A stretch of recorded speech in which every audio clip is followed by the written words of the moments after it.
अस्सलाम वालेकुम। वालेकुम सलाम। कैसे हैं आप? ठीक हैं? ये शुक्र हम 8 दिसंबर को जलसा है, आप तैयार हैं? इंशाल्लाह ताला और बहुत अच्छे तरीके से तैयार है। और हमारे साथ साथ पूरा पाकिस्तान और ख़ान की आज़ादी के लिए तो ये जलसा बहुत अहम है, इसके लिए हम तैयार हैं मुकम्मल। आप खान से बहुत मोहब्बत करते हैं, मोहब्बत की वजह क्या है? ख़ान एक ऑनेस्ट बंदा है, एक ईमानदार बंदा है, और सबसे बड़ी बात है कि जो अक़वाम मुत्तहिदा में खड़े होकर ये वाहिद लीडर है जिसने आप सल्लल्लाहु अलैहि वसल्लम के बारे में बात की। और आज दिन तक किसी की जरूरत नहीं हो सकी कि इस तरह यहूदी लाबी के सामने खड़ा होकर कोई भी मुसलमान लीडर रहना कि 57 इस्लामी मुल्क है और सारे गूंगे बहरे बन गए हैं।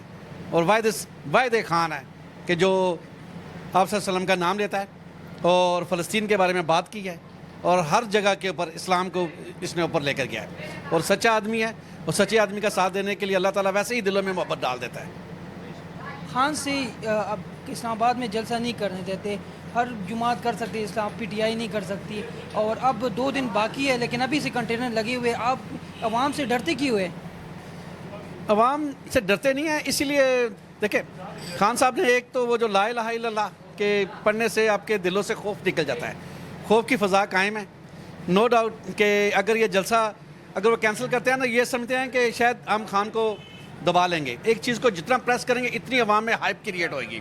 अभी देखें 2 साल से खान अंदर है और कोई भी सुबह उठते हैं और शाम तक आप टेलीविज़न लगाएं, खान का नाम लेना जुर्म है, लेकिन खान के अलावा बात नहीं होती। ठीक, और ये जलसा तो हर सूरत में होकर रहेगा, ये इजाज़त दें या ना दें।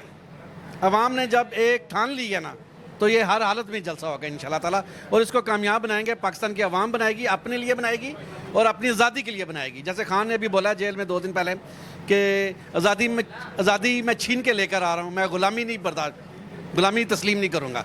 तो हमें फ़ख्र है अपने लीडर के ऊपर कि वो जो इस तरह हमारे लिए, हमारे हकूक़ के लिए वो जेल काट रहा है।